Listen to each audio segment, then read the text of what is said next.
Hallelujah. इतनी सुंदर आराधना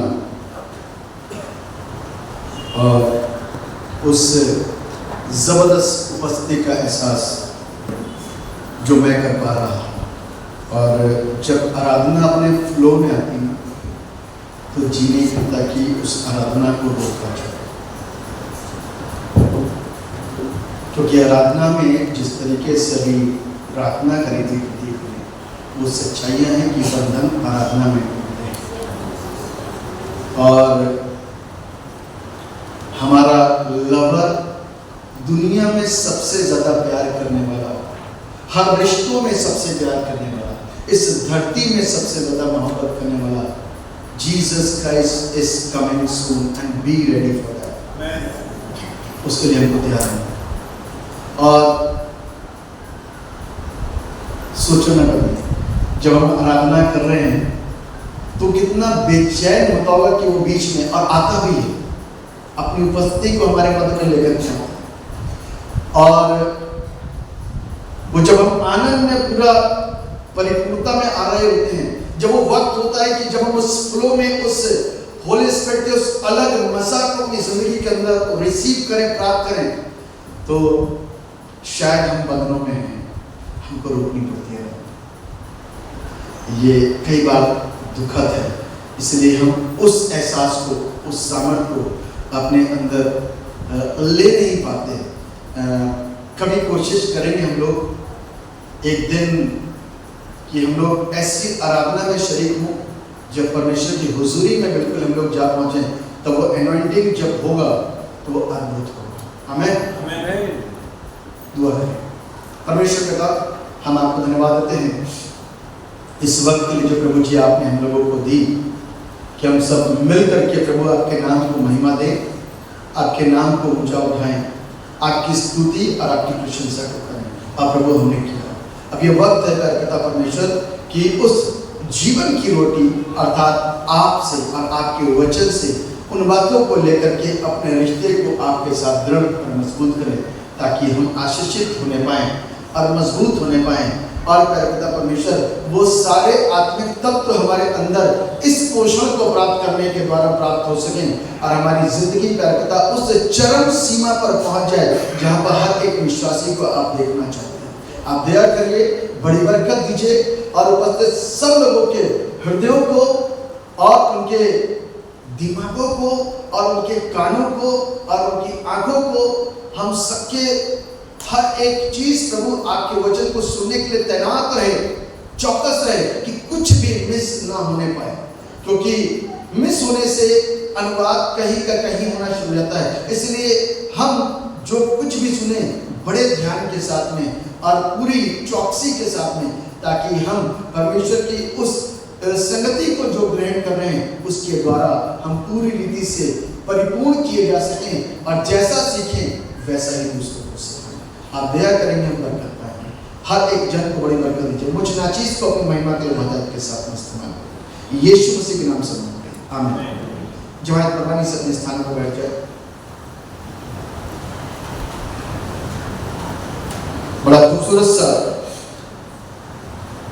अनुभव आराधना के दौरान में मैं ले रहा था और इच्छा नहीं कर रही थी कि आराधना बने। दिली बात तो यही है, क्योंकि आराधना हमको खुदा के निकट लेके जाती है और जब हम उस फ्लो में आगे बढ़ जाते हैं तब साइन एंड वंडर शुरू होता है। जब वही आएगा तभी तो काम होगा। मेरे लाभ के होने से कुछ क्यों ना होगा। जब वो आता है तो चीज़ें बदलनी शुरू हो जाती हैं। तो इसलिए वो हमको और आपको बदलने के लिए आता है। आज का जो थीम है बड़ा खूबसूरत है। आप लोगों ने कई बार इसके ऊपर ध्यान मंथन किया होगा। Jesus is the bread of life. यीशु जीवन की रोटी है ना? बड़ा खूबसूरत सा विषय, रोटी की बातचीत हो रही है। बीते हफ्ते हम लोगों ने यदि जब अध्ययन किया था तो हम लोगों ने देखा कि यीशु मसीह ने 5,000 लोगों को क्या करा? खाना खिलाया। कितने लोगों को? बाइबल में जो लिखा है 5,000 पुरुषों को खाना खिलाया। और अनुमान हम लोग लगाते हैं कि सिर्फ पुरुष ही नहीं वहां पर होंगे, क्योंकि महिलाएं भी वहां पर मौजूद होंगी, क्योंकि आज की तादाद में देखा जाता है कि महिलाएं काफी बड़ी बड़ी जगहों पर, इबादतों में, विश्वास की जगहों पर, सत्संगों में, हर जगह पहुंचते हैं। और बच्चे भी जरूर होंगे, जवान, तो तादाद ज्यादा होगी। लेकिन बाइबल के अंदर लिखा है 5,000 पुरुषों को प्रभु ने क्या करा? खाना खिलाया। और वो सिर्फ एक चमत्कार नहीं था, सिर्फ एक चिन्ह नहीं था, वो लोगों को एक पोषण देना था, एक ऐसा भोजन जिसको खाते भी जा रहे हैं, सोचते भी जा रहे हैं, देखते भी जा रहे हैं, सुनते भी जा रहे हैं। एक ऐसा भोजन उनको मिल रहा है। वहां पर अनाउंस हुआ, वहां पर पता चला कि एक लड़का सामने आया और सिर्फ 5 रोटी और 2 मछली। सारी पब्लिक ने इस बात को सुना और प्रभु ने धन्यवाद दिया, और धन्यवाद देने के बाद में बंटवाना शुरू करा। और चेले बांटते रहे, देखते भी रहे, आपस में एक दूसरे की बातें सुनते भी रहे, यहां से सोचते भी रहे। खाने वाले भी आंखों से देखते रहे, कानों से सुनते रहे, यहां से सोचते रहे। पड़ोस वाले का भी खाना देख रहे उतना ही, इधर पड़ोस वाले का देख रहे इतना ही, मछली भी उतनी, पड़ोस में भी उतनी। क्या हुआ?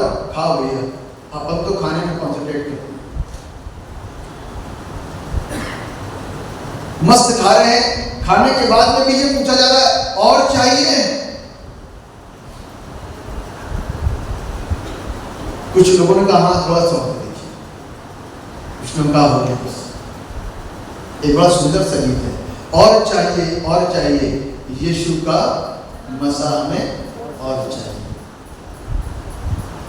और खा करके तृप्त भी हो गए, फिर भी ये प्रश्न दिमाग में घूमता ही रहा, फिर भी ये सारी बातें दिमाग के अंदर घूमती रही, फिर भी देखते रहे, अवाक रह गए कि हुआ क्या संभव है कि 5 रोटी और 2 मछली से कोई किसी का पेट भर सके।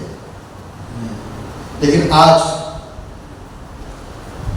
इससे तो सभी का पेट भर रहा है। आमीन। जिस बात को प्रभु यीशु सिखाना चाहते हैं, और उस समय में भी और आज के युग में भी और आज भी, तो वो यही है कि प्रभु मुझको कहीं और से कहीं और ले जाना चाहते हैं। This was not only sign. Jesus was sustained them. उन लोगों को पोषित किया, उनको खिलाया, उनको तृप्त कराया, सोचने पे मजबूर कर दिया। आज हम और आप भी प्रभु के जब अलौकिक और सुपरनैचुरल कामों को देखते हैं तो सोचते हैं ये कैसे हुआ। हम तो तब भी खड़े थे, हम आज भी खड़े हैं। पीटर सोचने पे मजबूर हो गया, हमने तो तब भी पूरी रात कोशिश करी, लेकिन अब कैसे? यहाँ इतनी ढेर सारी मछलियां आ गई क्योंकि वहां यीशु है। आमीन। वहां पर कौन है? वहां यीशु है। जहां पर यीशु है वहां पर आशीषें हैं, और जिस जगह पर, जिस स्थान पर जिसमें यीशु नहीं, वहां पर आशीष है। संसार के बहुत सारी जगहों पर यीशु नहीं, लोग अपनाते नहीं उनको, बाहर के लोग, लेकिन मैं और आपने अपनाया तो उसके अनुभव को अपनी जिंदगी के अंदर लेते हैं, और बड़ी गवाहियां हमारी जिंदगी की होती हैं। यहाँ गवाहियों के मौके नहीं है, लेकिन आप लोगों के पास में जितने आप मौजूद हैं, मैं विश्वास के साथ बोलता हूँ, बड़ी अलग और अनोखी अनोखी गवाहियां जरूर होंगी। बीमारियों से आजादी की, बुरे वक्त में छुटकारे की, और ऐसी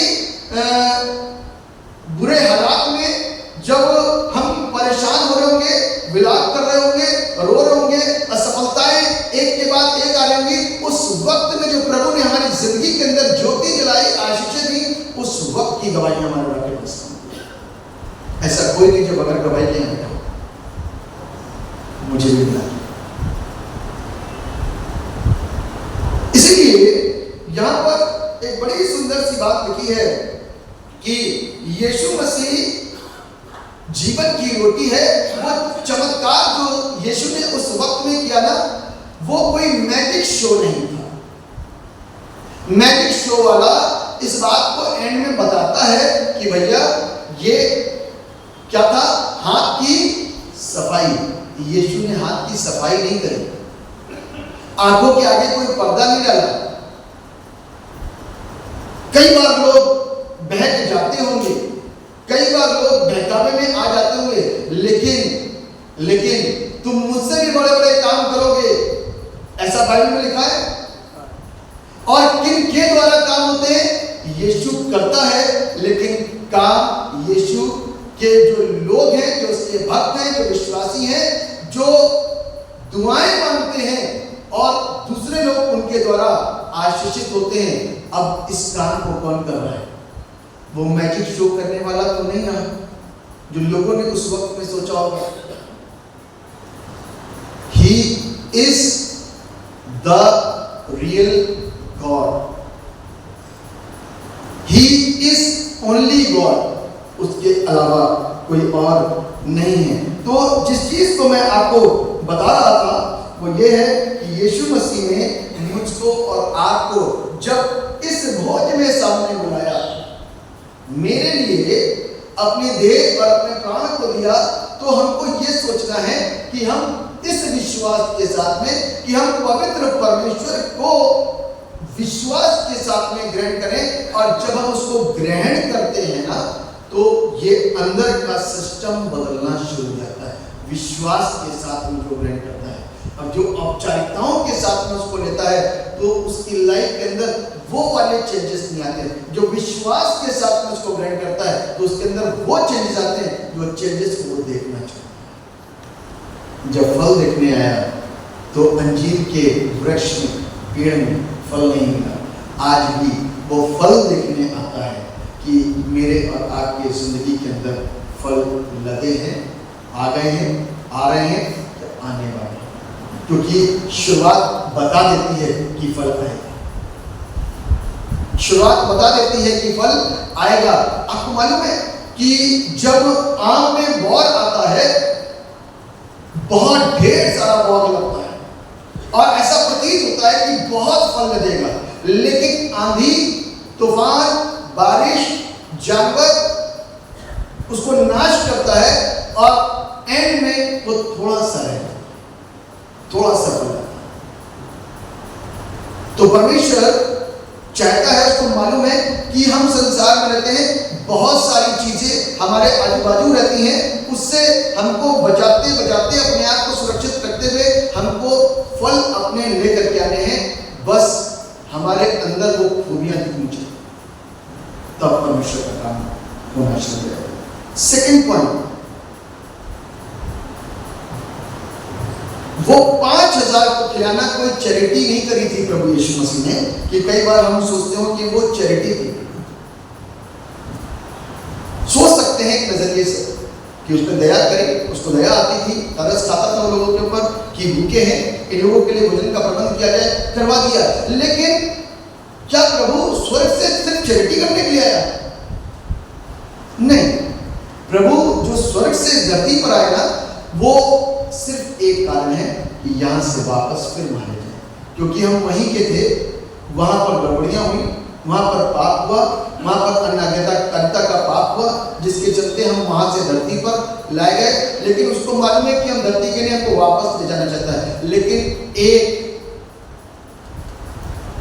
बदलाव के साथ में, उस पाप के साथ में वो मुझको और आपको नहीं ले जाता। इसीलिए देखिए, पाप को मिटाने में हमको कितना टाइम लगता है, अपने अंदर से, मैं अपने लिए कोई मुबाल कर, अपने अंदर से हमको पाप को निकालने में कितना टाइम लगता है।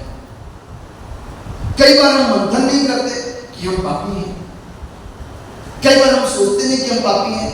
जब हम एक नॉर्मल लाइफ को जी रहे थे हम कभी नहीं सोचते कि हम पापी हैं। आपको मालूम है मुस्लिम बेटे ने इस बात को नहीं सोचा कि वो पापी है। उसने सोचा मेरी प्रॉपर्टी का भाग है, कानूनी हक है मेरा, मैं अपने बाप से अपना हक लूंगा और चला जाऊंगा। मेरे दोस्त मेरे बाप से ज्यादा अच्छे हैं, मेरे बाहर की दुनिया मेरे दोस्तों ने जो बताई है वो मेरे बाप के घर की तमाम शिक्षाओं से ज्यादा उत्तम है। उन्होंने तो हमको बंधनों में रख रखा है, इधर ना जाओ उधर ना जाओ, इतने बजे सो इतने बजे उठो, समय पर पढ़ाई करो, बाइबल जरूर पढ़ो, दुआ जरूर करो। ये सारी चीजों से तंग आ गया हूँ। ऐसा करता हूँ कि मेरे मित्रों में मुझको फ्रीडम मिलती है, आजादी मिलती है। और बाइबल इस बात को सिखाती है कि तुम्हारी स्वतंत्रता तुम्हारे शारीरिक कामों को शारीरिक काम करने के लिए अवसर न बने। तुम्हारी स्वतंत्रता शारीरिक काम करने के लिए अवसर न बने। हम घर को छोड़ करके कहां पहुंच रहे हैं?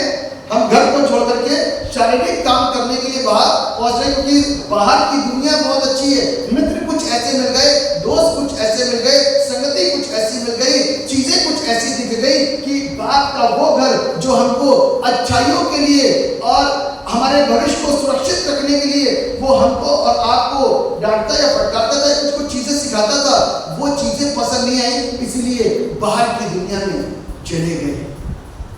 यीशु सिर्फ चैरिटी करने नहीं आया, वो बदलने के लिए आया। अब ये सिस्टम को कौन ठीक कर पाएगा?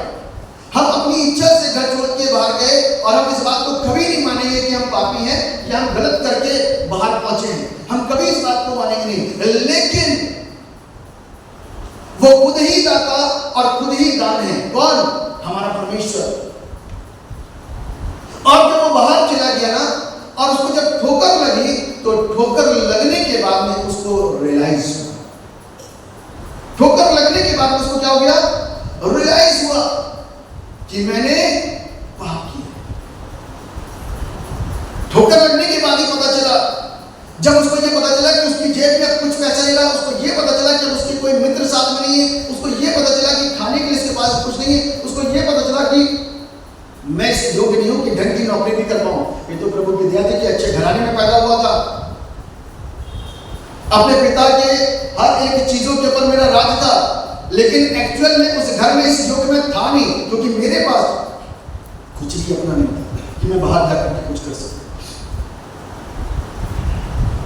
रियलाइज हो सकता है, आपको पता है कि उसको सूअर चराने का काम मिला था, उसी की फली वो भी खाया करता था। सोच सकते हैं अपनी दशाओं को हम लोग मध्य में ला सकते हैं। इस बात के ऊपर उसने विचार किया, इस बात के ऊपर सोचा और रोया, अपने कपड़ों की महक सूंघी, आसपास दिखा वातावरण कितना गंदा, तब रियलाइज किया मेरे बाप का घर बहुत अच्छा। मेरा बाप मेरे को दुआ के लिए कहता था, वो संगति अच्छी थी। मेरा बाप मुझको सवेरे समय को रखने के लिए परमेश्वर के साथ बात करने के लिए कहता था, वो बहुत अच्छा। खाने के लिए भी मिलता था, अच्छे से अच्छा था। मैं राजाओं के समान रहता था, लेकिन मुझे वो चीज राज नहीं आई, मुझे संसार की चीजें बहुत पसंद आई। आज युवाओं के लिए ये बड़ा अच्छा सबक है, बड़ी अच्छी शिक्षाएं हैं। यदि मुस्लिम बेटे के ऊपर हम गौर करें तो कहीं ना कहीं अपने आप को उन सारी चीजों में पाते हैं कि वो सारी चीजें हमको पसंद नहीं आती, वो हमको बंधन लगते हैं, बाहर हमको आजादी लगती है। एक्चुअल में बाहर हम बंधनों में जा रहे हैं। किसके बंधन में? शैतान के बंधन में। अंदर हम आजाद हैं, अंदर हम आजाद हैं, बाहर हम बंधनों में जा रहे हैं। और शैतान ने इसको पकवाया था दोस्तों के माध्यम से, ले लिया, लेकिन उसको रियलाइज हुआ मैं वापस क्या लगा अपने बाप के, और वो वापस आया। बाप इंतजार कर रहा था। बाप क्या कर रहा था? इंतजार कर रहा था। और विवाहों को फैला करके उसने क्या करा? उसे गले लगाया, बल्कि वो हाथ जोड़ता हुआ आया कि बाप, स्वामी मुझे माफ कर दे, अपने नौकरों में से एक नौकर मुझे रख ले। तो स्वामी ने क्या करा? उसको मालूम है कि हम उसके नाती पोते नहीं, हम उसकी औलादे हैं। आमीन। हम उसकी औलादे हैं। औलादों का प्यार अलग ही प्यार होता है, ध्यान रखिएगा। औलादों का प्यार अलग ही प्यार होता है। और क्या हुआ कि उसने अपनी बाहें फैलाई और उसको गले लगा लिया, जबकि वो एक ऐसी बदबू से, ऐसे गंध से, ऐसे पाप से निकल के आ रहा है, लेकिन फिर भी बाप क्या कर रहा है, बाहों को फैला करके उसको अपने गले से लगा रहा है। उसने उसके गंदी उस बदबू को ध्यान नहीं दिया, उसने उसके गंदे वस्त्रों के ऊपर ध्यान नहीं दिया, उसने उसके किसी भी जीवन के ऊपर ध्यान नहीं दिया, क्योंकि बाप बच्चों से प्यार करता है। बाप क्या करता है, बच्चों से प्यार करता है, और उसने अपने प्यार को उसके साथ में जाहिर किया। फिर उसके कपड़े बदलवाए, उसको नहलवाया, उसके कपड़े बदलवाए और अंगूठी बनाई, यानी कि वो उसका अपना निज है। आज भी यदि हम परमेश्वर के वचन से ऐसा लगता है, क्योंकि हम लोगों को जब तक रियलाइज नहीं होगा तब तक हम कभी नहीं सोचेंगे। यदि लगता है, जिस दिन रियलाइज होना शुरू जाए उस दिन वचनों में वापस आ जाना, क्योंकि स्वर्ग का पिता आज भी बाहें फैला करके मेरा और आपका इंतजार कर रहा है। He is still waiting, इसीलिए उसके आने में विलंब हो और नहीं चाहता कि कोई भी नाश हो। तो जिस चीज को मैं बताना मान रहा हूं वो यही है कि यीशु चैरिटी करने के लिए नहीं आया। यीशु मुझको पाप से पूरी रीति से धो करके, शुद्ध करके, यहां से रियलाइज करा के, रिपेंटेंस करवा करके उस सेल्वेशन में ले जाना चाहता है, और वो उसकी खुशी होगी, वो उसके आनंद का दिन होगा, वो स्वर्ग के स्थान में वो आनंद का दिन होगा, वो जश्न का दिन होगा, जिस दिन धरती पर एक भी बंदा बच जाए।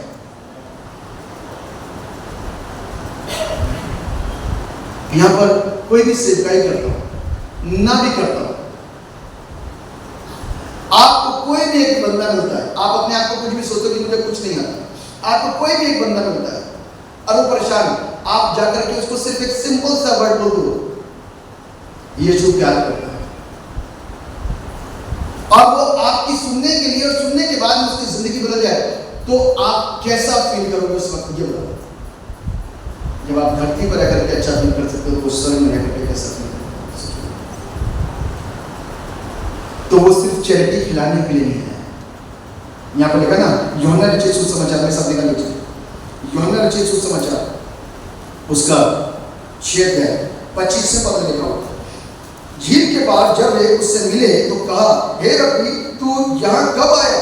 यीशु ने उन्हें उत्तर दिया, मैं तुमसे सच सच कहता हूँ कि तुम मुझे इसलिए नहीं ढूंढते हो कि तुमने आश्चर्य कर्म देखे, परंतु इसलिए कि तुम रोटियां खाकर तृप्त हुए।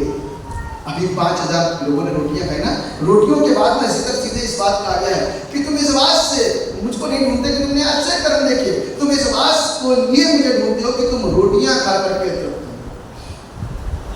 तो वो हमको रोटी खिला करके सिर्फ फिजिकल तौर पे तृप्त करने के लिए नहीं आया, वो हमको इटर्नल तृप्ति देने के लिए आया कि हम सोचना शुरू करें, एक अनंत जीवन की तैयारी शुरू करें। और उसकी तैयारी के लिए जिस रोटी के विषय में मैं और आप यहाँ पर बात कर रहे हैं कि यीशु मसीह जीवन की वो रोटी है जो फिजिकल नहीं परंतु इटर्नल चीजों को, अनंत जिंदगियों को अंदर डालता है। अनंत जिंदगी, एक ऐसी जिंदगी जो मुझको और आपको बदल जाती है।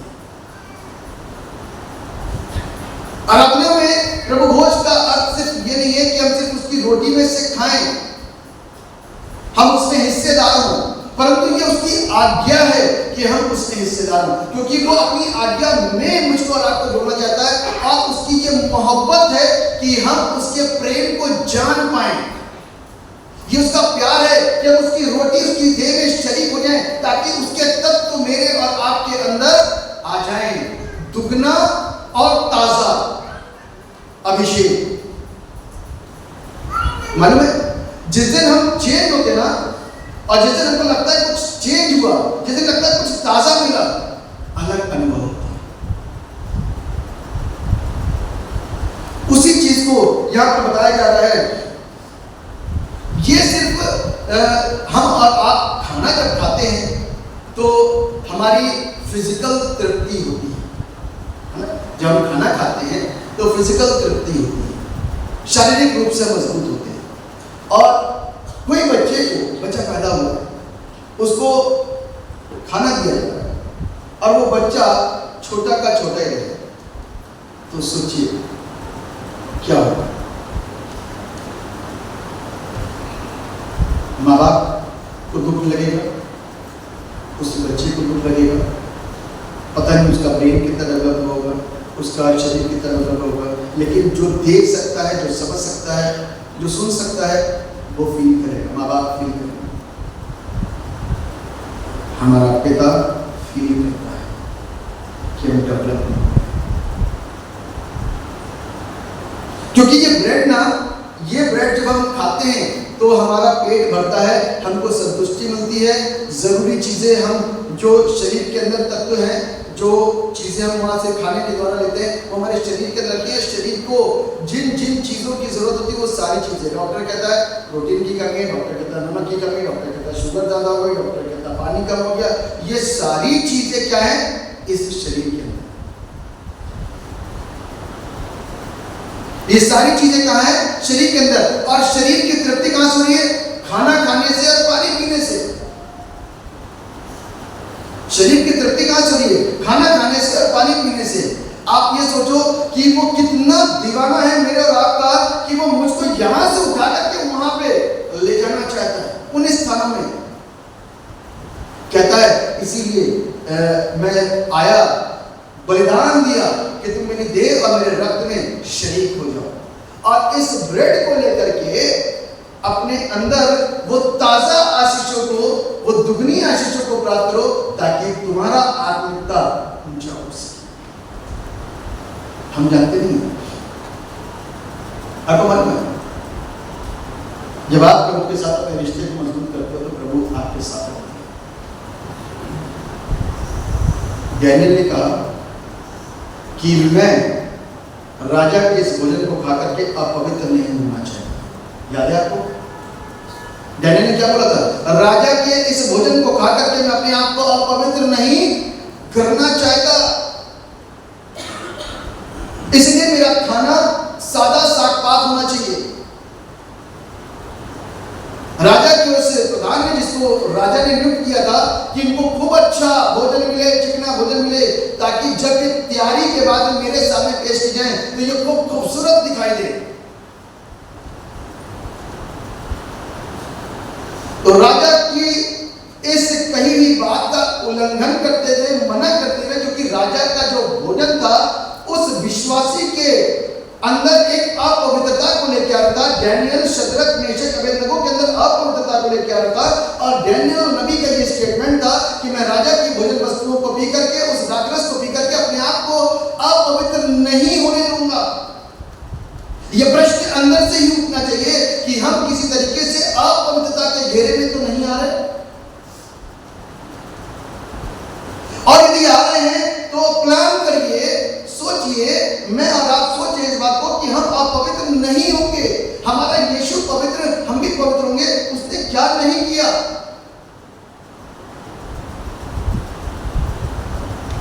तो हम अपवित्र नहीं होंगे। राजा के प्रधान से ये बात को बोल करके उसने हाथ जोड़ करके रिक्वेस्ट करी, 10 दिन तक चेक कर लिए, हम सादा खाएंगे, बाकी को राजा का भोजन दे, और यदि हमारे चेहरे उनसे ज्यादा चिकने ना हुए तो जैसा तू चाहे वैसा करना। इतना विश्वास डैनियल नबी के अंदर था। और बाइबल इस बात को बोलती है कि परमेश्वर ने उस राजा के प्रधान के मन को डैनियल के प्रति मोम बना दिया, तरस से भरा हुआ कर दिया। और तब उसने कहा ठीक है, ओके, 10 दिन तक। वैसे राजा बहुत सख्त है, सजा दे देगा, लेकिन 10 दिन तक ठीक है। 10 दिन तक खाना खाया, और क्या हुआ? डैनियल, शद्रक, मेशक, अबेदनगो के चेहरे उन राजा के भोजन खाने वालों से कहीं ज्यादा चिकने और खूबसूरत थे, पहले से ज्यादा और ताजा। ये सिर्फ परमेश्वर दे सकता है। इसको बोलते हैं सुपर नेचुरल। जो चीज पॉसिबल नहीं है साइंस के हिसाब से, हमारी अगर अपनी सोच के हिसाब से, अजीब कैसा खाना खा रहे हो इससे सही रहोगे क्या? अच्छा खाना खाओ और अच्छे खाने का रिजल्ट अच्छा होता है, और कमजोर खाने का रिजल्ट कमजोर ही होता है। लेकिन जब प्रभु में है तो वो कमजोर खाना मेरे और आपके लिए अच्छे खाने से कहीं ज्यादा ब्लेसेड और कहीं ज्यादा आशीषित होगा, क्योंकि उसके ऊपर परमेश्वर की आशीष है। ऐसे ईश्वर की हमें बात करते हैं। वो कहता है बड़े स्पष्टता के साथ में बोलता है, I am the bread of life, मैं जीवन की रोटी। वो मुझको और आपको उस जीवन की ओर, उस घर की ओर ले जाने की चाहता है, जिसमें जाकर के मैं और आप अपनी जिंदगी को कैसा बनाएंगे? खूबसूरत बनाएंगे। वो सिर्फ चैरिटी करने के लिए नहीं है, वो हर चीज को दिखाने के लिए आया है कि आंखें हमको देखने के लिए दी गई, कान हमको सुनने के लिए दिया गया, दिमाग हमको सोचने के लिए दिया गया है। फालतू मत सोचे, फालतू मत देखे, फालतू मत सुने, लेकिन वो देखें, वो सुने, वो समझिए जो परमेश्वर अपने वचन को पढ़ा करके, सुना करके, दिखा करके समझाना चाहता है, ताकि हम ब्लेस हो सकें। हम यहीं तक के लिए सीमित नहीं, हम यहां तक के लिए नहीं बनाए। हमारे पास बाइबल का एक बड़ा अच्छा रेफरेंस है, यूहन्ना 3:16, जिसको गोल्डन वर्ड्स बोलते हैं।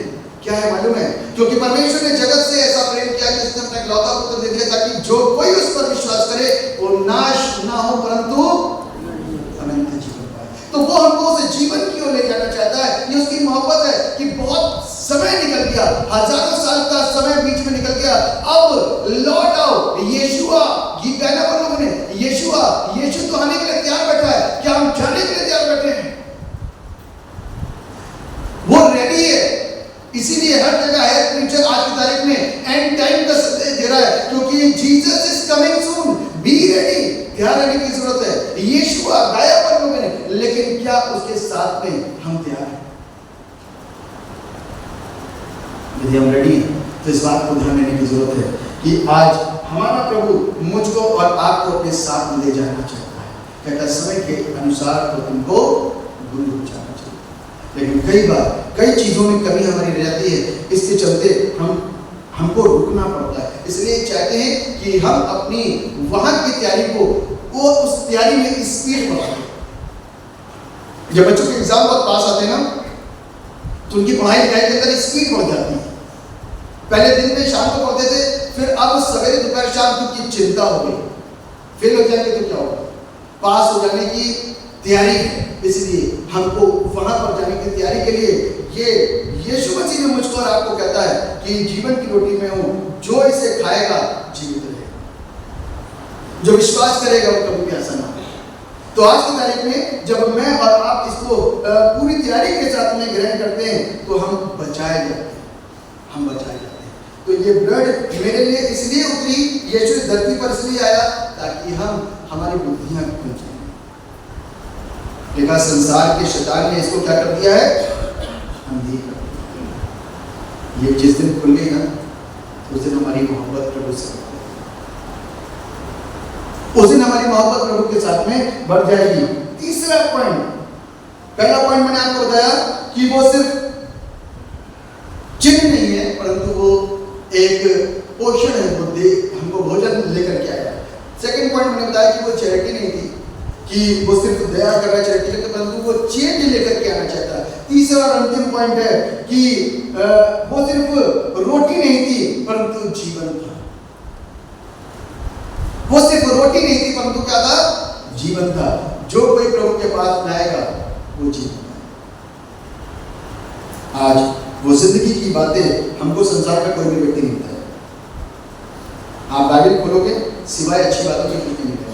बाहर की पुस्तकों को खोलोगे, बाहर की चीजों को खोलोगे, मिलावट मिलती है, कुछ बाहर का कुछ अंदर। लेकिन कलाम खोलोगे तो सीधे अच्छी बातें मिलेंगी। तो इसलिए आज जीवन की रोटी जो स्वयं प्रभु यीशु मसीह है, कुछ और नहीं, वो खुदा का कलाम है, और जो कोई इसको खोलता है वो आशीषित होता है। इसको जितना टाइम देंगे हम लोग, उतना ज्यादा हम प्रभु को अधिकता के साथ में समझ पाएंगे और दूसरों को समझ। प्रभु चाहता है कि मैं और आप अपने प्रभु को समझें और अपने प्रभु को जानें। जब हम जानेंगे ना, तो हम इस फिजिकल रेलम से निकल करके स्पिरिचुअल रेलम के अंदर प्रवेश करें। वो हमको फिजिकल नहीं रहना चाहता, वो चाहता है कि आत्मिक।